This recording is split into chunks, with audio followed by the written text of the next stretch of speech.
Saudara, selamat pagi. Kejahatan lintas negara atau transnational crime menjadi ancaman serius bagi kita semua.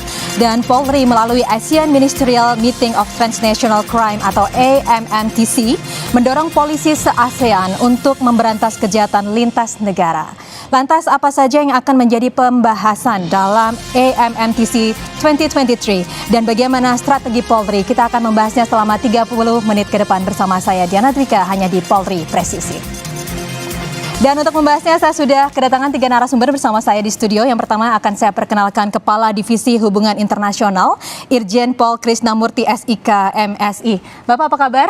Kabar baik. Terima kasih sudah meluangkan waktu untuk kami. Baik, dan juga di samping Pak Krisna ada Deputi Kerjasama Internasional Badan Nasional Penanggulangan Terorisme atau BNPT, Bapak Andika Krisna Yudanto. Pak Andika, selamat pagi. Selamat pagi. Sehat ya Bapak? Sehat. Baik, dan juga hadir bersama kami pengamat sosial Ibu Devi Rahmawati. Halo Ibu, apa kabar? Alhamdulillah Mbak. Terima kasih Bapak-Bapak semua sudah meluangkan waktu untuk hadir bersama kami juga Ibu. Ini saya mau ke Pak Krisna terlebih dahulu. Ini ada pertemuan SOMTC begitu ya, sebelum AMMTC. Senior Official Meetings on Transnational Crime gitu. Ini sebenarnya rangkaian acara ya Pak ya. Apa yang kemudian kemarin dihasilkan dan kemudian akan digaungkan di MMTC ini Pak?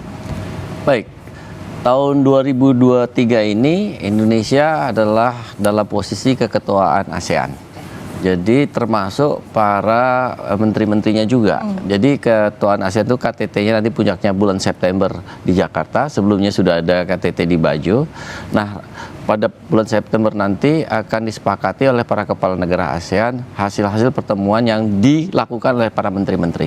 Salah satu isu yang dibahas dalam pertemuan para menteri yang nanti di-endorse pada pertemuan tingkat kepala negara adalah pertemuan bagaimana ASEAN secara kolaboratif menanggulangi transnational crime. Jadi ini keketuanya juga pada Indonesia khususnya Kapolri. Nah, proses pertemuan itu kepada kepala kepolisian dan para menteri itu nanti adalah di Labuan Bajo pada tanggal 20 hingga 23 Agustus 2023. Nah, itu akan terjadi endorsement. Endorsement itu terjadi dari proses pertemuan-pertemuan teknis sebelumnya yang dilakukan di level menengah maupun level tinggi ya para pejabat yang menanggulangi transnational crime. Nah, salah satunya yang Mbak Diana sebutkan tadi, SOMTC di Jogja beberapa waktu yang lalu. SOMTC di Jogja adalah pertemuan kepala penegak hukum. Ya, dalam hal ini Kabar Reskrim. Tapi Kabar Reskrim tidak berdiri sendiri. Penanggulangan transnational crime kan banyak instansi, kementerian, lembaga yang terlibat. Karena banyak juga kementerian lembaga yang mempunyai kewenangan penegakan hukum. Nah, dalam SOMTC itu disepakati salah satunya adalah 4 hasil yang akan di-endorse nanti pada MTC di Bajo. Yang pertama adalah bagaimana kita menginisiasi pihak Indonesia Labuan Bajo Declaration on Advancing Law Enforcement Process in Combating Transnational Crime. Jadi ini kita bertujuan untuk meningkatkan dan memperkuat mekanisme kerjasama para penegak hukum di lapangan, diperkuat. Itu nanti di-endorse, ada beberapa kesepakatan yang dibahas ya. Yang kedua adalah disepakati tentang ASEAN Declaration on Strengthening Cooperation in Protecting Witnesses and Victims. Ini belum pernah dibahas sebelumnya. Jadi bagaimana antar negara ASEAN ketika terjadi transnational crime ada korban-korban. Bukan, jadi yang pertama tadi membahas bagaimana upaya penegakan hukumnya. Yang kedua, kita sepakat untuk bagaimana melindungi korban dan saksi di antara negara-negara kita ketika mereka menjadi korban, karena banyak peristiwa kejahatan TPPO misalnya itu korbannya adalah warga negara di luar negara itu, gitu ya. Yang ketiga, kita menyepakati dalam SOMTC di Jogja itu yang nanti akan di-endorse di Labuan Bajo, yaitu Declaration atau Joint Statement related to ASEAN Early Warning and Early Response System on Preventing and Countering Violent Extremism. Ini nanti bisa dijelaskan oleh Pak Andika yang khusus ini bagaimana kita menanggulangi masalah radikalisme. Ya, dan nanti akan ada kesepakatan dari usulan-usulan yang sebelumnya dibawa, termasuk bagaimana Kamboja mengusulkan penanggulangan masalah penyelundupan senjata antar negara, kemudian masalah narkoba dan sebagainya. Nah, ini hasil SOMTC itu akan dibawa ke Jogja, ke Labuan Bajo untuk disepakati level menteri, nanti dilaporkan kepada Sekretariat ASEAN sehingga nanti dilakukan endorsement oleh para kepala negara pada bulan September 2023 yang pertemuannya akan dipimpin langsung oleh Bapak Presiden Jokowi. Demikian. Baik, ketika kita berbicara tentang transnational crime ini memang ada banyak sekali ya Pak ya. Ada terorisme, kemudian TPPO, tindak pidana perdagangan orang, kemudian narkoba begitu. Kalau dari TPPO dan juga narkoba ini kemarin apa saja Pak poin-poin penting Pak Andika yang kemarin dihasilkan dari meeting SOMTC ini Pak? Maaf, maksud saya ke Pak Krisna, silakan. Kalau TPPO dan juga narkoba, ini apa saja yang kemarin dihasilkan? TPPO dari SOMTC yang penting-penting ya, pakai bahasa publik ya. Antara lain kita bisa melakukan pertukaran pengejaran melalui kerjasama P2P, pengejaran para pelaku kejahatan, police to police cooperation, karena antar negara itu ada yurisdiksi yang berbeda, ada aturan hukum yang berbeda, ada kewenangan yang berbeda. Kita tidak bisa semena-mena masuk ke negara lain ketika mengejar pelaku. Ini bukan James Bond, bukan Mission Impossible ya. Nah, dalam kesepakatan baju itu, kesepakatan yang kita bahas kemarin nanti mudah-mudahan di-endorse adalah bagaimana ketika ada TPPO dan narkoba kita dapat meng-engage kepolisian negara lain untuk membantu kita. Biasanya kita kalau minta bantuan itu pakai MLA, Mutual Legal Assistance, yang perjanjiannya itu G2G, government to government, itu bisa 3 tahun, 4 tahun. Padahal pelaku itu kan larinya cepat. Tapi dengan P2P ini kita kontak antar kepolisian, mereka yang akan membantu kita, kita memfasilitasi, kita menjelaskan, atau tukar-menukar informasi misalnya. Kemudian bagaimana kita meningkatkan kapasitas dari kemampuan kita ketika menangani transnational crime terhadap TPPO dan narkoba tersebut. Seperti sekarang Thailand, kita menginformasikan ada pelaku narkoba yang lari ke Thailand dan Thailand yang menangkap dan siap dipulangkan dalam waktu dekat. Sama dengan TPPO kita dengan Manila, dengan Malaysia, dengan ini Myanmar, kita menjelaskan informasi pada mereka ada pelaku TPPO, korbannya warga negara kita, mereka melakukan penangkapan, kita menjemput. Ya, memang kita tidak boleh menangkap sana, tapi mereka menjadi kepanjangan tangan. Sama dengan negara lain juga ketika minta bantuan ke Indonesia kita melakukan yang sama. Itulah kemajuan terbesar dari apa yang dihasilkan dari SOMTC dan MTC nanti untuk endorsement-nya. Jadi termasuk sekarang untuk sharing barang bukti juga ya Pak ya? Termasuk kalau ada kejahatan lintas negara, misalnya pelakunya ada di Indonesia, ada di Thailand misalnya, kita tangani di Indonesia, di sana juga nangani gitu. Jadi itu bagian yang kita bahas dan kita sepakati. Karena kita merasakan sekarang dalam kaitan penanggulangan kejahatan lintas negara kita tidak bisa bekerja sendiri. Ya insya Allah kalau di berita Kompas banyak penangkapan ini penangkapan itu sudah pasti kerjasama antar negara. Ya. Kalau dari sisi terorisme sendiri bagaimana Pak Andika? Kalau kita lihat sebenarnya trennya katanya menurun begitu ya. Tapi kemarin yang menjadi perhatian khusus dalam SOMTC ini apa yang kemudian akan nanti dibahas di MMTC ini Pak? Terima kasih Bu Diana. Jadi kalau kita lihat memang tren terorisme turun. Secara global pun serangan maupun jumlah kematian dari terorisme sudah menurun dari tahun ke tahun. Tentunya dan ini juga terjadi di Indonesia. Kita lihat misalnya Global Terrorism Index untuk Indonesia aja udah dianggap turun 56% dari sisi serangan. Nah, di ASEAN sendiri sebetulnya sejak tahun 2017 ada Manila Declaration terkait dengan the rise of radicalization and violent extremism. Kemudian Indonesia menginisiasi di dalam forum AMMTC itu adanya suatu ASEAN Plan of Action. Jadi pada tahun 2018 disepakati bersama ASEAN Plan of Action to counter the rise of radicalization and violent extremism. Kemudian 2019 di follow up dengan suatu rencana aksi yang kita sebut sebagai Bali Work Plan. Nah, ASEAN ini memang kita lihat kalau sisi serangan ataupun jumlah kematian menurun, tapi kita belum lihat di bawahnya bagaimana. Jadi sisi bagaimana kita mencegah jangan sampai orang maupun kelompok menjadi ekstremisme yang berbasis kekerasan. Di ASEAN sendiri kita menggunakan 4 pendekatan utama, yaitu melalui pencegahan, kemudian kedua adalah kontraradikalisasi dan deradikalisasi, ketiga melalui pendekatan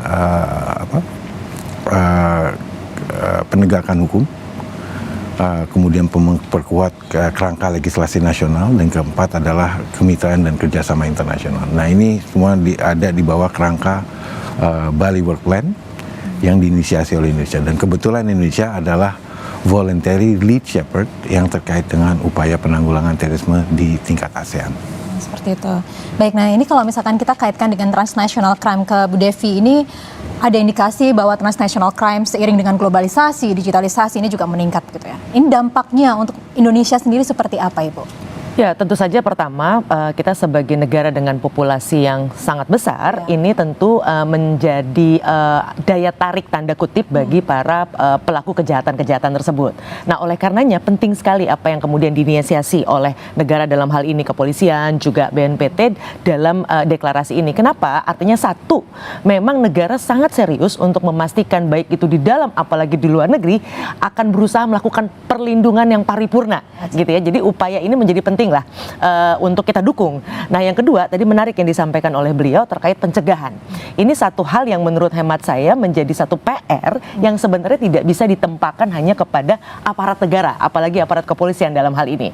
Karena kita tahu dari penelitian tahun 80-an hingga terakhir 2022 terkait satu kasus saja, TPPO saja, itu isunya sebenarnya selalu sama gitu ya, bagaimana kemudian para pelaku penjahat ini menjerat warga dengan iming-iming hal yang sama gitu. Nah, banyak kaitannya dengan latar belakang sosial dan budaya gitu. Jadi bukan persoalan ekonominya. Ekonomi itu hanya menjadi salah satu pemantik.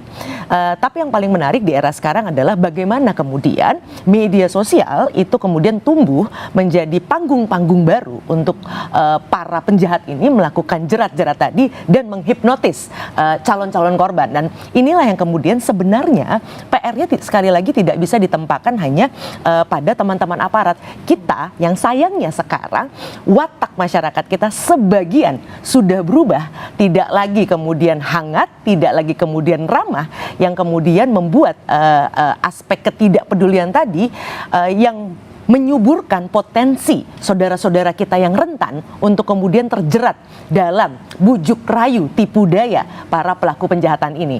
Nah, oleh karenanya besar harapan dari deklarasi Labuan Bajo ini, ketika setiap negara sudah serius untuk bergandengan tangan gitu, jangan sampai terakhir yang saya dengar pengungkapan yang sangat baik terkait penjualan ginjal gitu ya, itu kan bagaimana teman-teman kepolisian sudah hampir 2 minggu di sana, tapi rupanya negara tersebut sangat tertutup untuk membantu aksi-aksi pengungkapan dan penegakan hukum. Nah, ini mudah-mudahan dengan komitmen para elit nanti di Bajo tadi, ini akan serius ditindaklanjuti di level bawah di setiap negara.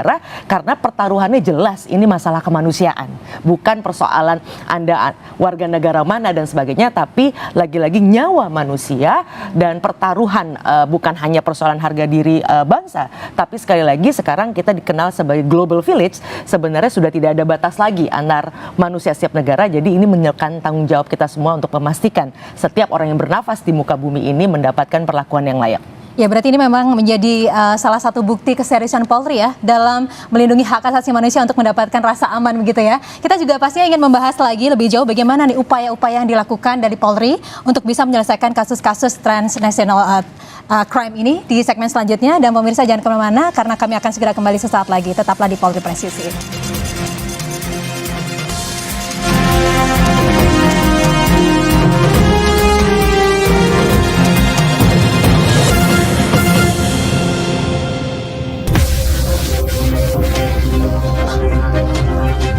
I, General Police Dr. Andes Listio Sigit Prabowo MSI, as the Chief of the Indonesian National Police and AMMTC Leader of Indonesia, would like to invite all delegates to attend the 17th AMMTC meeting on 20 to 23 August 2023 in Labuan Bajo, the city of a thousand sunsets.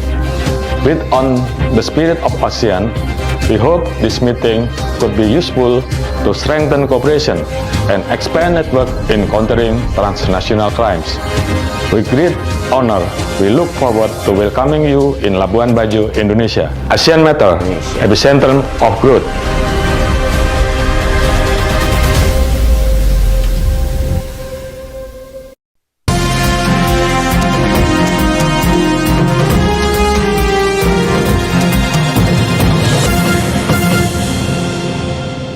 Baik saudara, Anda masih bersama kami di Polri Presisi, masih bersama narasumber kita dan kita akan melanjutkan perbincangan. Ini menarik sekali yang pastinya tadi juga sudah disampaikan, globalisasi, kemudian digitalisasi itu akhirnya menumbuhkan begitu ya, menumbuhkan transnational crime. Pastinya upaya-upaya apa yang pastinya dinantikan oleh pemirsa semua di rumah yang sudah dilakukan Polri untuk bisa memberantas transnational crime ini. Pak Krisna. Ya, sekarang ini kita harus menyadari bahwa ruang kejahatan itu tidak hanya darat, laut, udara, tapi ada ruang maya namanya. Ya, ruang cyber. Kemudian itu ternyata terkorelasi dengan darat, laut, udara. Dan tadi disebutkan oleh Bu Devi, kita sudah jadi global village, pelaku kejahatan mengincar korbannya juga lintas negara dan pergerakan pelakunya juga lintas negara. Karena itu Polri melakukan menjadi kewajiban Polri, karena Polri ini adalah aparatur negara untuk melindungi warga negaranya dengan konstruksi perluasan wilayah perlindungan.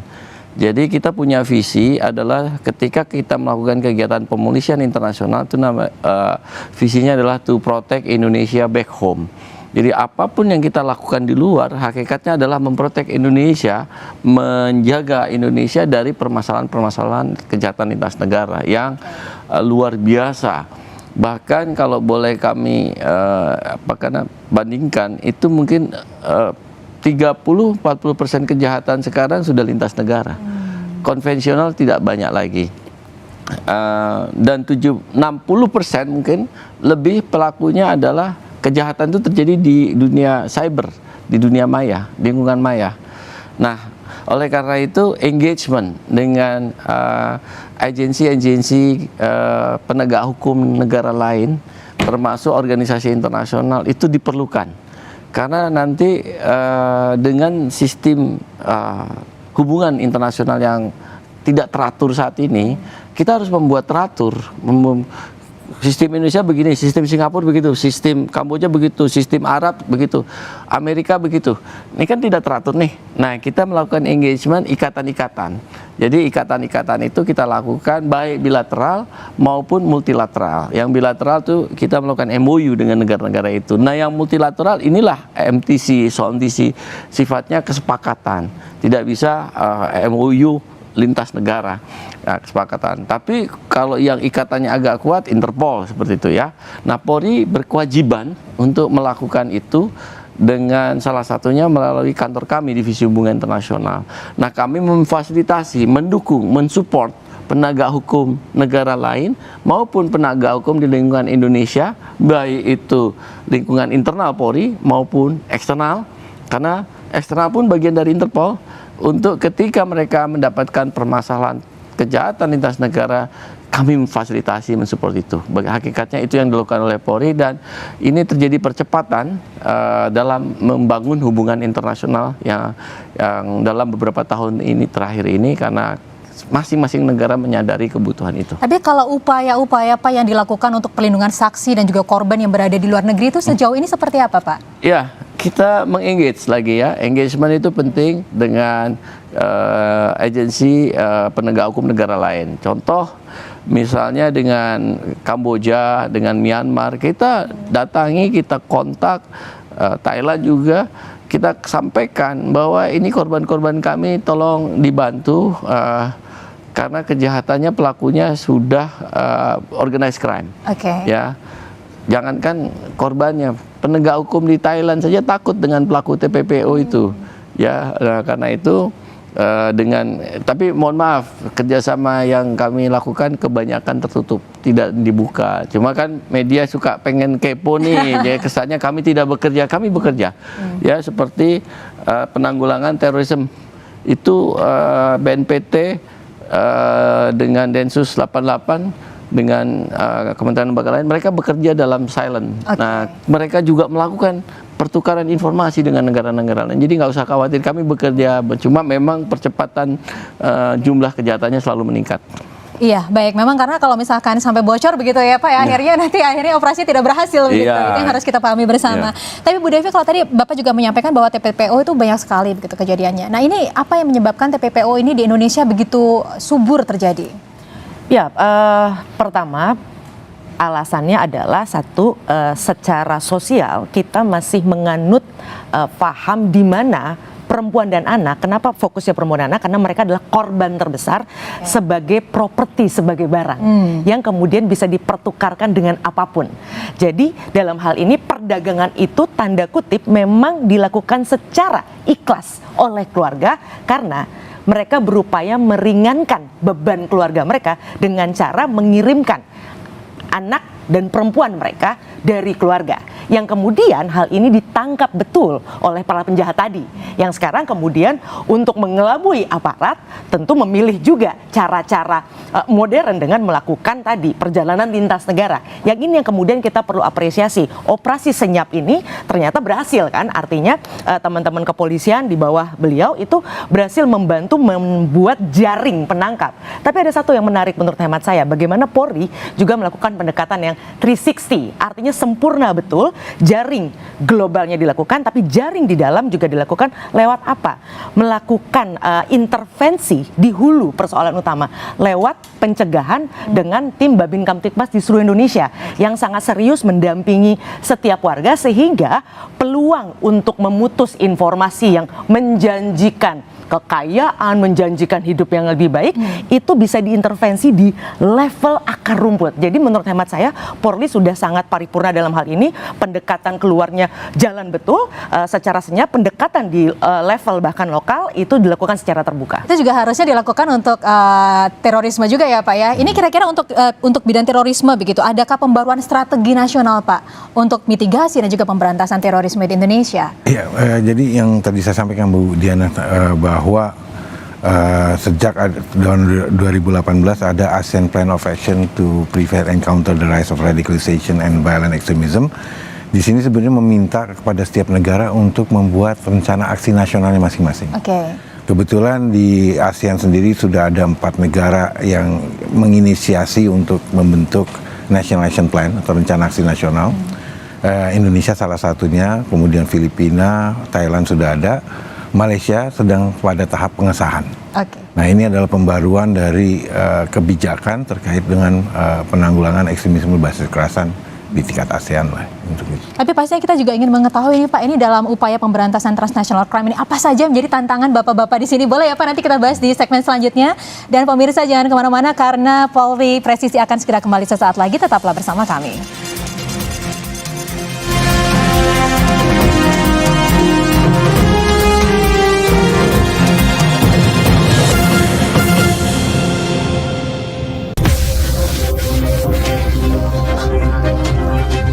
I, General Police Dr. Andes Listio Sigit Prabowo MSI, as the Chief of the Indonesian National Police and AMMTC Leader of Indonesia, would like to invite all delegates to attend the 17th AMMTC meeting on 20 to 23 August 2023 in Labuan Bajo, the city of a thousand sunsets. With on the spirit of ASEAN, we hope this meeting could be useful to strengthen cooperation and expand network in countering transnational crimes. With great honor, we look forward to welcoming you in Labuan Bajo, Indonesia. ASEAN Matter, epicentrum of growth.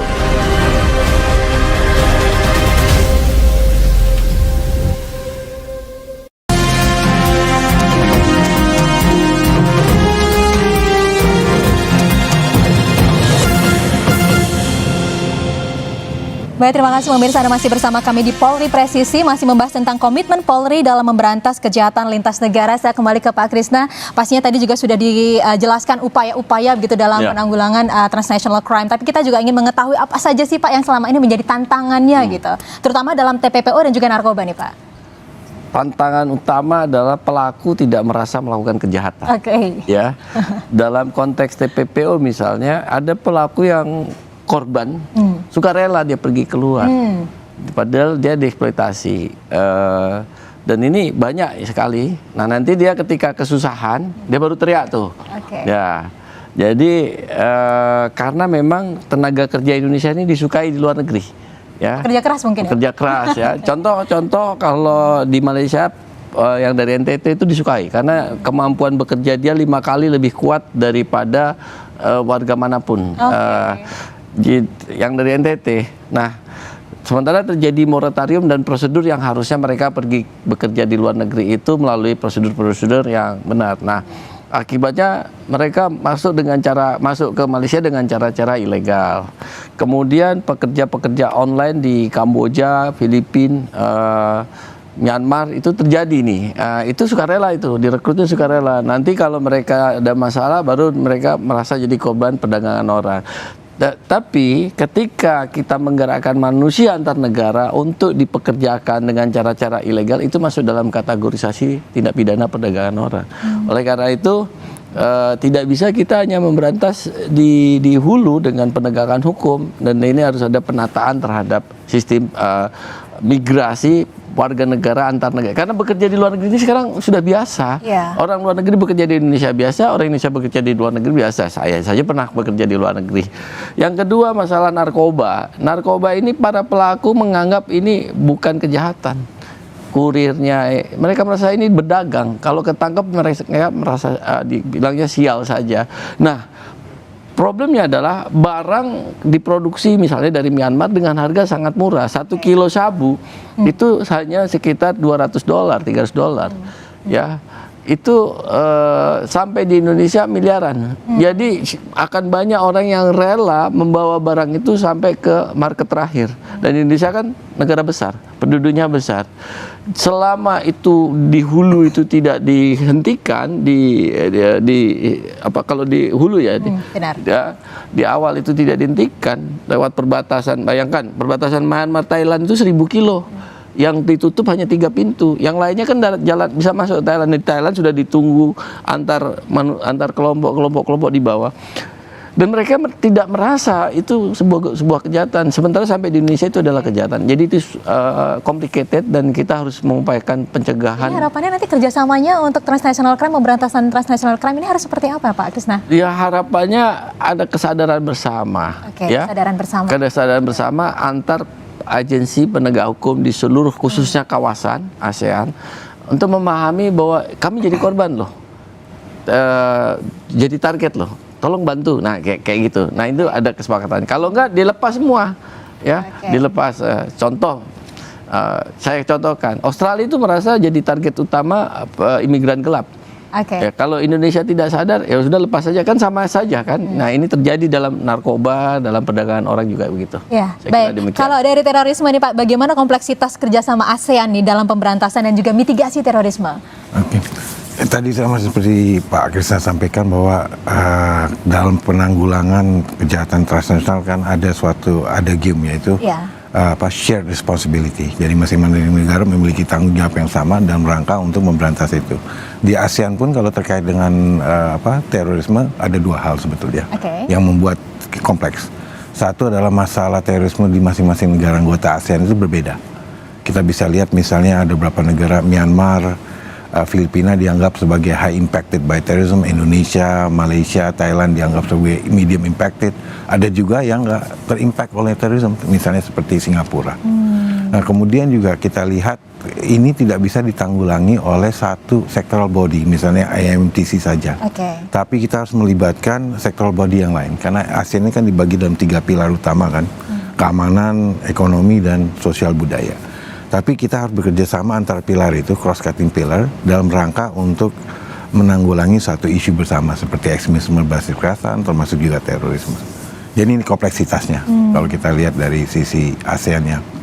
Karena itu IMTC ini dirasa sangat penting sekali ya Ibu. Ini kira-kira apa yang menjadi harapan dalam pelaksanaan IMTC minggu depan ini Ibu? Ya, tentu saja apapun hasil dari deklarasi Bajo tadi, harapan saya tentu tidak menghentikan langkah-langkah nyata yang sudah dilakukan Polri. Misalnya contoh yang paling terkini ada menggagalkan. Jadi menggagalkan itu berarti kan seperti yang disampaikan oleh beliau, di hulunya dilakukan di Jakarta Selatan misalnya. Tapi sekali lagi saya melihat kita semua sebagai masyarakat punya tanggung jawab serius untuk memastikan bahwa para penjahat tadi tidak pernah tampil sebagai penjahat. Mereka selalu menghadirkan diri mereka sebagai malaikat yang menawarkan kebaikan. Oleh karenanya tugas kita bersama untuk mencegah praktek-praktek manipulasi tadi, sehingga apa yang tadi sudah diinisiasi oleh teman-teman Polri itu akan mudah dan memperlancar proses tadi, karena kalau di hulunya tidak dihadang, maka tentu saja teman-teman aparat akan sangat kesulitan untuk bisa merangkul, melindungi masyarakat dengan jalur transnasional yang sangat luas yang harus melibatkan banyak negara misalnya. Iya, baik. Dan ini memang semoga diharapkan ada kesadaran dari semua negara-negara di ASEAN dan juga ada kerjasama yang apik ya dari polisi-polisi negara di ASEAN. Dan juga semoga semakin bisa meningkatkan kemampuan Polri dalam melakukan pemberantasan transnational crime. Begitu ya Bapak? Bukan hanya Polri, kita punya institusi, kementerian lembaga lain yang punya kewenangan penegakan hukum. Baik, ya semua penegak hukum di Indonesia. Ya. Baik Pak Krisna, Pak Andika dan juga Ibu Devi, mohon maaf waktunya sangat singkat sekali. Terima kasih banyak atas kehadirannya di sini. Dan pemirsa, demikian Polri Presisi kali ini. Saya Diana Dwika undur diri. Terima kasih atas kebersamaan Anda. Sampai jumpa.